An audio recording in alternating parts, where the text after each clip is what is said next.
कैसे हो आप सब? I hope you all are doing great. तो अब तक हमने देखा कि वुशिन चीफ चोई को हेसो की रिकॉर्डिंग सुनाता है और उन्हें बताता है कि मैं पूरे प्लान के साथ यहाँ पर आया हूँ। चीफ चोई उससे पूछते हैं कि तुम्हें मेरे बारे में कैसे पता चला। वुशिन कहता है कि जब ये सब खत्म हो जाएगा तो आपको अपना जवाब मिल जाएगा, क्योंकि अभी इसका टाइम नहीं है। सो नाउ चीफ चोई वुशिन की हेल्प करने को रेडी हो जाते हैं, बट वो ये भी कहते हैं कि तुम ये मत समझना कि हम दोनों एक ही टीम में हैं। स्पेशली हेसो, मुझे उस पर रत्ती भर का विश्वास नहीं है। उसे मेरी असलियत का कभी पता नहीं चलना चाहिए। Do you understand? Next scene में हेसो वुशिन को कांग्रेट्स कहती है, क्योंकि वुशिन जो चाहता था वो हो गया। पर अल्टीमेटली ये सब हेसो के भेजे लेटर से ही शुरू हुआ है। हेसो कहती है कि मुझे लगा था कि ये काम सुhyun करेगा क्योंकि वो कैपेबल है। वुशिन कहता है कि नहीं, हम सुhyun को इस काम से दूर ही रखते हैं। हेसो से पूछती है कि अब ये मत कहना कि तुम्हारे भाई को चांगवू के बारे में नहीं पता। जैसा कि हमें पता है कि सुhyun चांगवू को स्योही का बनवाया स्केच दिखाता है और ये स्केच लीजुन का है। चांगवू सुhyun को कुछ नहीं बताता और सुhyun गुस्से में उनसे कह देता है कि मैं एक एक करके सारे राज खोल दूंगा। फिर सुhyun गुस्से में वहाँ से चला जाता है। हेसो वुशिन को बताती है कि कैंडिडेट हवांग ने एक प्रेस कॉन्फ्रेंस रखवाई है जिसमें उन्होंने प्लेज लिए कि उनके प्रेसिडेंट बनते ही वो डेथ पेनल्टी को फिर से लागू कर देंगे। मतलब अब तुम्हें जल्द से जल्द रियल किलर को पकड़ना होगा, इससे पहले इलेक्शंस खत्म हो जाए। हेसो के जाने पर वुशिन फिर से अपनी मदर के लास्ट वर्ड्स याद करता है जिसमें उसकी मदर ने उसे बताया था कि चांगवू बेकसूर है और वही तुम्हारा रियल फादर है। तो मतलब चांगवू इनके रियल फादर है और सुनहो जिनका मर्डर हुआ है वो इनके स्टेप फादर थे। चांगवू को न्यूज से पता चलता है कि गवर्नमेंट अब डेथ पेनल्टी वाले सिस्टम को दोबारा अरेंज करने की तैयारी करने वाली है। नेक्स्ट डे ब्रेकफास्ट पर मिस क्वान वुशिन के पास आकर उसके लिखे लेटर्स के वर्ड्स रिपीट करने लगती है, वही लेटर जो वुशिन ने हेसो को लिखा था। सो अब मिस क्वान क्यूरियस है कि वो लेटर किसने भेजा था और उसमें क्या लिखा था। वुशिन बात को घुमा लेता है कि मैं एक राइटर हूँ तो मैं अक्सर अपने थॉट्स पेपर पर लिख लेता हूँ और अगर मुझे वो पसंद नहीं आते तो मैं उन्हें ट्रैश में फेंक देता हूँ, और अगर आप मुझे पसंद नहीं करते तो ये गुस्सा आप उस बंदे पर जाकर निकालिए जिसने मुझे चेयरमैन क्वान को रिकमेंड किया। बाकी एम्प्लॉइज भी वहीं बैठे खाना खा रहे थे तो गार्ड किम चीफ चोई से कहने लगते हैं कि लगता है मिस क्वान वुशिन से जरूर परेशान हो गई है क्योंकि वो वुशिन की तरफ ऐसे देखती है। गार्ड पार्क भी कहने लगते हैं कि मिस क्वान को चेयरमैन क्वान के अलावा कोई पसंद नहीं है। बाहर आकर डोंगरिम वुशिन से पूछता है कि आप नोट्स नहीं बनाते तो आपने मिस क्वान से झूठ क्यों बोला। वुशिन एक्सक्यूज देकर कि मुझे चेयरमैन क्वान की इंटरव्यू लेनी है वहाँ से चला जाता है और डोंगरिम को याद आता है कि मैंने तो उन्हें बताया ही नहीं कि इंटरव्यू पोस्टपोन हो गई है। वुशिन चेयरमैन क्वान के ऑफिस का फ्लोर चेक करता है और कहता है कि इस रेस्ट फ्लोर का एक ही मतलब है कि इसके नीचे कुछ है। वुशिन ऑफिस में एंटर करता है और वहाँ असिस्टेंट यून उसे बताती है कि चेयरमैन क्वान हेड ऑफिस गए हैं। नेक्स्ट सीन में वुशिन उसे ये भी पूछता है कि वो कब वापस आएंगे। चेयरमैन क्वान आज 4 बजे वापस आएंगे। असिस्टेंट यून मिस क्वान को साइन लैंग्वेज में कुछ और भी बताती है और मिस क्वान समझ गई है कि चेयरमैन क्वान अपने असिस्टेंट के बिना गए, मतलब वो अपने बेटे हिंजो से मिलने गए और मिस क्वान शायद असिस्टेंट यून से मिलकर कुछ और प्लानिंग भी कर रही है। नेक्स्ट सीन में वुशिन एक बहुत ही एक्सपेंसिव पेंटिंग देख रहा था और हेसो से आकर बताती है कि मैंने उस पर्सन का पता लगाने की कोशिश की है जिसने तुम्हें रिकमेंड किया है, पर अभी तक मुझे इसके बारे में कुछ नहीं पता चला, पर मैं जल्दी ही पता कर लूंगी क्योंकि तुम्हारे पास ज्यादा टाइम नहीं है। वुशिन हेसो से कहता है कि मुझे 3rd फ्लोर के लॉक्ड रूम के बारे में जानना है, उसे लॉक क्यों किया गया है और उसके अंदर क्या है। नेक्स्ट सीन में चेयरमैन क्वान हिंजो को बताते हैं कि वेपन इन्फॉर्मेशन लीक हो गई है क्योंकि मेरे राइटर और उसके जूनियर को इसका पता चल चुका है। हिंजो कहता है कि फिर मैं लीजन को बुलाता हूँ। चेयरमैन क्वान से समझाते हैं कि तुम लीजन पर ज्यादा डिपेंड मत रहो क्योंकि ओवरडोज लेने पर सही दवाई भी जहरीली बन जाती है। वैसे भी मैंने सब संभाल लिया है। हिंजो उनसे पूछता है कि लगता है आपको वो राइटर काफी पसंद है। चेयरमैन क्वान कहते हैं कि इसका इन बातों से कुछ लेना देना नहीं है। देन वो हिंजो को बताते हैं कि आजकल मेरी तबीयत ठीक नहीं रहती सो मैंने रिटायर होने का सोचा है और मैं ये सब तुम्हें सौंप दूंगा। पर हिंजो के इंटेंशंस कुछ ठीक नहीं लग रहे थे। चेयरमैन क्वान अकेले में पास याद कर रहे थे जब उन्होंने यही बात मिंजो को कही थी क्योंकि वो चाहते थे कि मिंजो हेसन ग्रुप को संभाले, पर मिंजो हेसन ग्रुप का हिस्सा नहीं बनना चाहता था। मिंजो कहता है कि फादर मैं आपके जैसा नहीं बनना चाहता क्योंकि मुझे सब पता है। जब मैं छोटा था तो मुझे हेसन पर बहुत ही प्राउड था, बट अब मुझे इस पर शर्म आती है। खून खराबे से पैसा कमाना क्राइम है। क्या आप मुझे भी एक क्रिमिनल बनाना चाहते हो? प्रेजेंट में हेसो वुशिन को 3rd फ्लोर के लॉक्ड रूम में लाती है और ये रूम मिंजो का है। हेसो से बताती है कि ये रूम आज भी वैसे का वैसा ही है पर अदमास यहाँ पर नहीं है। वुशिन कहता है कि हाँ क्योंकि ऐसी चीज को चेयरमैन क्वान अपने बेडरूम के पास ही रखेंगे। हेसो कहती है कि मैं बस यही तक तुम्हारा साथ दे सकती थी। वुशिन कहता है कि डोंट वरी, मैं अब से तुम्हें परेशान नहीं करूंगा और प्लीज आप इस बारे में सुहेन को कुछ मत बताना। हेसो कहती है कि मैं ये प्रॉमिस नहीं कर सकती क्योंकि तुम शायद भूल गए कि तुमने मुझे धमकी दी थी और पता नहीं तुम कब मुझे भी धोखा दे दो। तो एक वीकनेस तो मेरे पास भी होनी चाहिए और मैं क्यूरियस हूँ कि तुम इस बात को अपने भाई से छुपाना क्यों चाहते हो। वुशिन बिना कुछ कहे वहाँ से चला जाता है। हिसो कहती है कि मैं इस स्टोरी को जानने को बेताब हूँ। घर पर सोयन अपने टॉय को देखता हुआ अपना बचपन याद करता है। सो अब हम फ्लैशबैक्स में जाते हैं। वुशिन एक टॉय स्टोर के बाहर खड़ा इस फिगर को देख रहा था क्योंकि उसे ये फिगर पसंद आ गई थी। तभी वहाँ उसके स्टेप फादर सुनहु आ जाते हैं जो उसके लिए ये फिगर खरीदना चाहते थे, पर सोयन मना कर देता है ये कहकर कि अब मैं बच्चा नहीं हूँ। पर उसे पता था कि उसके फादर के पास पैसे नहीं है, बट स्टिल सुनहु उसे काफी मनाते हैं और कहते हैं कि तुम मेरे लिए हमेशा बच्चे ही रहोगे क्योंकि तुम मेरे बेटे हो। प्रेजेंट में सोयन अपनी कार में बैठकर कहीं जा रहा था और वो दाइचुल से कहता है कि मैं तुम्हें एक नंबर सेंड करूंगा तो तुम मुझे इसके ऑनर की इन्फो निकाल के देना। दाइचुल इस काम को करने के लिए मान जाता है। नेक्स्ट सीन में सोयन सेओही के पेरेंट्स की ग्रेव के पास था और वो प्रॉमिस करता है कि वो रियल कल्प्रेट को जरूर पकड़ेगा। देन सोयन सेओही से पूछता है कि तुम्हें पक्का विश्वास है कि स्केच वाला आदमी ही रियल किलर है। सेओही कहती है कि हाँ, पर सोयन कहता है कि नहीं, वो रियल किलर नहीं है, वो बस उसका साथी है। सेओही कहती है कि मैं तुम्हारी इस बात से एग्री नहीं करती क्योंकि चांगू ने खुद इस बात को मानने से इनकार किया है। सोयन कहता है कि तुम उस पर विश्वास क्यों कर रही हो, तुम उस पर विश्वास करो जो मैं कह रहा हूँ। सेओही कहती है कि तुम्हारे पास इसका कोई सबूत नहीं है। सोयन कहता है कि हाँ, पर फिर मर्डर वेपन तो कोई और ले गया था।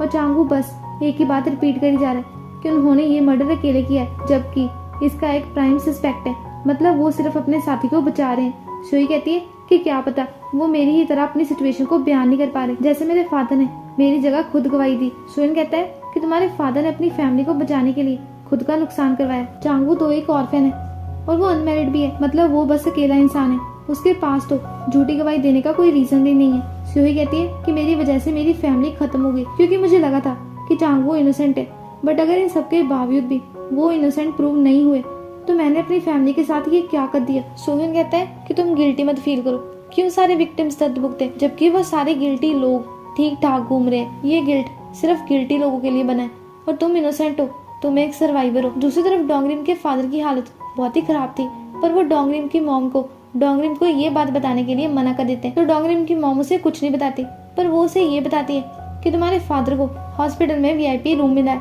तो डोंगरिम उसे पूछता है कि आपको ये रूम किसने लेकर दिया, और डोंगरिम इसका जवाब सुनकर शॉक हो गया था। वुशिन फिर से फ्लोर्स वगैरह चेक कर रहा था और उसे पता चलता है कि सारे फ्लोर्स सेम है और थर्ड फ्लोर पर एक फायर डिटेक्टर लगा है। चीफ चोई फिर से जंगल में आकर स्पेशल इन्वेस्टिगेशन हेडक्वार्टर्स को कॉल करके वुशिन का आदमास चुराने का रीजन बताते हैं और उन्हें ये भी बताते हैं कि वुशिन के पास इन्फो देने वाले की रिकॉर्डिंग भी है जो हेसो है।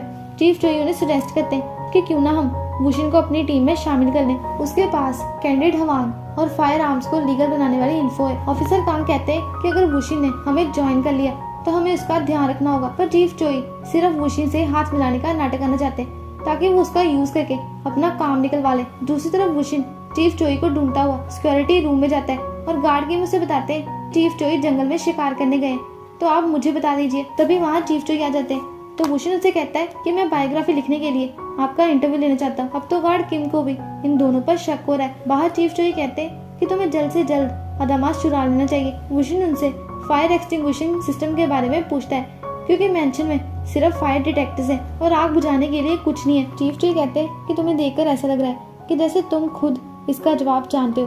तो वुशिन कहता है कि मेंशन में बहुत ही एक्सपेंसिव पेंटिंग्स और आर्टवर्क्स है और पानी से ये सारी चीजें खराब हो सकती है। तो चीफ चोई उसे बताते हैं कि यहाँ पर हैलोजन फायर एक्सटिंग्विशिंग सिस्टम है, मतलब एक लिक्विड फॉर्म ऑफ गैस जिससे आग को बुझाया जाता है। तो जब भी ये फायर डिटेक्टर्स हीट और स्मोक को एक साथ डिटेक्ट करते हैं तो एक अनाउंसमेंट की जाती है कि सब लोग 3 मिनट के अंदर अंदर मेंशन से बाहर चले जाओ। तो सब लोगों को 3 मिनट के अंदर अंदर मेंशन को खाली करना पड़ता है क्योंकि 3 मिनट के बाद सारे फ्लोर्स की फायर वॉल्स नीचे आ जाती है और फिर हैलोजन गैस को रिलीज किया जाता है। इससे सारी ऑक्सीजन ब्लॉक हो जाती है ताकि आग को जल्दी से बुझाया जाए, और अगर कोई इंसान अंदर रह जाता है तो उसकी डेथ भी हो सकती है। वुशिन कहता है कि अगर कोई ऐसा इंसान जिसकी लेग में कोई प्रॉब्लम हो और वो 3rd फ्लोर पर हो तो वो 3 मिनट में मेंशन से बाहर नहीं आ सकता। चीफ चोई कहते हैं कि तुम ये सब क्यों पूछ रहे हो। वुशिन उन्हें बताता है कि मैं आज आग लगाने वाला हूँ। मिस कुवॉन दूर से दोनों को देख रही थी। तभी वहाँ डोंगरिम आ जाता है जिसे मिस कुवॉन को कुछ बताना है। डोंगरिम मिस कुवॉन से पूछता है कि मुझे पता चला है कि आपने मेरे डैड को वीआईपी रूम दिलवाया। मिस कुवॉन कहती है कि मुझे तुम्हारी सिचुएशन के बारे में पता चला था और मुझे बहुत ही दुख हुआ, पर मिस कुवॉन को इसके बदले में कुछ चाहिए मिस कॉन कहती है कि तुम्हारे फादर का ऑपरेशन होना बहुत ही जरूरी है, तो क्या मुझे ऑपरेशन को पोस्टपोन कर देना चाहिए। डोंगरी मुझसे पूछता है कि आपको मुझसे क्या चाहिए। इस तरफ चीफ चोई वुशिन का काम करने से मना कर रहे थे क्योंकि ये बहुत ही रिस्की है, तो चीफ चोई ये काम करने से साफ मना कर देते हैं। वुशिन को अब टेंशन हो रही थी क्योंकि अब ज्यादा दिन नहीं बचे थे। दूसरी तरफ लीजुन मिस्टर चो से मिलने आता है, जो शायद पुलिस ऑफिसर है या फिर लीजुन के स्पाई। लीजुन ने इनकी काफी हेल्प की थी, तो शायद मिस्टर चो लीजुन के अंडर ही काम करते हैं और लीजुन की टीम को टीम ए कहा जाता है। लीजुन चाहता है कि मिस्टर चो जल्द से जल्द टीम ए में वापस आ जाए। मिस्टर चो से बताते हैं कि सुह्योन चांग-वू से मिलने गया था और उन पर झूठ बोलने के लिए गुस्सा भी कर रहा था, पर चांग-वू ने उन्हें कुछ नहीं बताया। पर सुह्योन उनसे ये भी पूछ रहा था कि कहीं वो अपने किसी साथी को तो नहीं बचा रहे, और उसके पास एक स्केच था। तभी लीजुन का फोन बजता है जिस पर ब्रदर लिखा हुआ था और वो लीजुन को कुछ बताता है। नेक्स्ट सीन में लीजुन को सेक्शन चीफ ली उस स्केच आर्टिस्ट के बारे में बताते हैं जो सुह्योन से मिला था, जिसने सुह्योन के लिए स्केच बनाया था। लीजुन समझ गया है कि इन सबके पीछे विटनेस किम की बेटी स्योही है। नेक्स्ट सीन में स्योही जेल में चांग-वू को बता रही थी कि मैं विटनेस हूँ और मेरे फादर ने मेरी जगह झूठी गवाही दी मुझे बचाने के लिए। I am sorry. चांग-वू कहते हैं कि इसकी कोई जरूरत नहीं है, वैसे भी मैं एक कल्प्रिट हूँ। स्योही कहती है कि नहीं, मैंने उस रात जिस आदमी को देखा था वो आप नहीं थे, और स्योही ने उस रात लीजुन को देखा था। चांग-वू कहते हैं कि तब तुम 7 साल की थी और अब 22 साल बाद कोई भी तुम्हारी बात पर विश्वास नहीं करेगा। जाओ यहाँ से और सब कुछ पीछे छोड़ दो। स्योही उन्हें बता देती है कि सुह्योन के मेरे घर विजिट करने के बाद मेरे पेरेंट्स ने सुसाइड कर लिया, पर मुझे विश्वास है कि मेरे फादर का मर्डर हुआ है और मुझे उस किलर का पता लगाना है और आपको भी फंसाया गया है। चांग-वू कहने लगते हैं कि मैं ही कल्प्रिट हूँ और देन वो वहाँ से चले जाते हैं। देन हमें एक सीन दिखाया जाता है जिसमें चांग-वू सुनहो के पास बैठे थे और सुनहो की हालत बहुत ही खराब थी। स्टडी रूम में वुशिन को डोंगरिम बहुत ही अजीब सा लगता है क्योंकि वो उसे घूरी जा रहा था, बट देन डोंगरिम एक्सक्यूज देकर वहाँ से चला जाता है। वुशिन को लगता है कि शायद डोंगरिम के फादर की हालत खराब है और इसी वजह से उसका मूड ठीक नहीं है। फोन पर डोंगरिम की मॉम बहुत ही रो रही थी क्योंकि डोंगरिम के फादर की अभी सर्जरी होना बहुत ही जरूरी है, और वीआईपी रूम में शिफ्ट होने के बाद डोंगरिम के फादर की हालत और भी खराब होने लगी थी और डोंगरिम को मिस क्वॉन के वर्ड्स याद आते हैं और वो बहुत ही घबरा जाता है। हेसो डोंगरिम को मिस क्वॉन के रूम की तरफ जाते हुए देख लेती है। डोंगरिम मिस क्वॉन पर आकर बहुत ही चिल्लाता है और कहता है कि आप मेरे साथ ऐसा क्यों करी हो, मैं वुशिन को धोखा नहीं दे सकता, और चेयरमैन क्वॉन के आते ही मैं उन्हें बता दूंगा कि आपने मुझे ब्लैकमेल किया है। मिस क्वॉन उससे पूछती है कि क्या लॉयल्टी तुम्हारे फादर की जिंदगी से ज्यादा इम्पोर्टेंट है। डोंगरिम फिर भी ये काम करने से मना कर देता है। तभी वहाँ चीफ चोई आ जाते हैं और वो डोंगरिम से पूछते हैं कि क्या तुम ठीक हो, पर डोंगरिम वहाँ से भाग जाता है। डोंगरिम स्टडी रूम में आकर रोते हुए कहता है कि वुशिन को भनक भी नहीं है कि मेरे साथ क्या हो रहा है और अब ये कहाँ चले गए। मिस क्वॉन चीफ चोई से पूछती है कि क्या तुम्हें वुशिन के बारे में कोई नई बात पता चली। चीफ चोई कहते हैं कि नहीं, और आप उसके पीछे इतना क्यों पड़ी हो।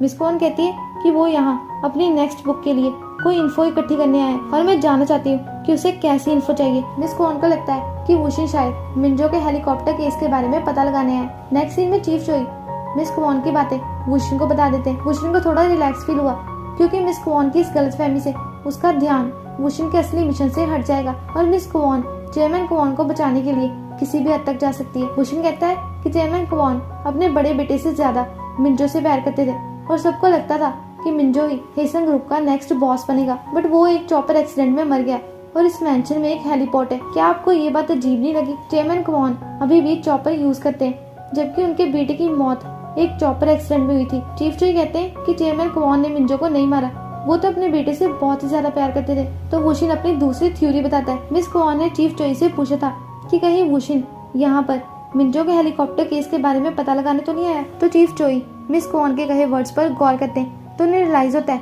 कि मिस क्वॉन ने हेलीकॉप्टर एक्सीडेंट की जगह हेलीकॉप्टर केस कहा था। वुशिन बताता है कि जब मैंने मिंजो में इंटरेस्ट शो किया था तो मिस क्वॉन ने बहुत ही गुस्से में रिएक्ट किया था।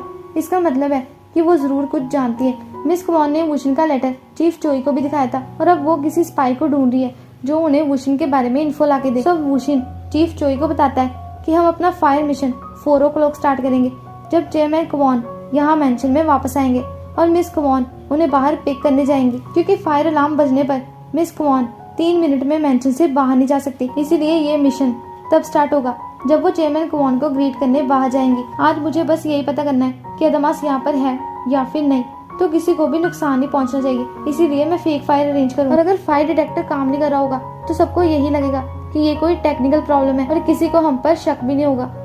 नेक्स्ट सीन में सारे शेफ किचन से बाहर चले जाते हैं और चीफ चोई चुपके से अंदर आकर बाहर से दरवाजे को लॉक कर देते हैं और फिर वो अलार्म डिटेक्टर को खोलकर उसे डिसआर्म कर देते हैं, मतलब उसकी वायर वगैरह निकाल देते हैं ताकि वो स्मोक को डिटेक्ट ना कर सके और सिर्फ हीट को ही डिटेक्ट करे।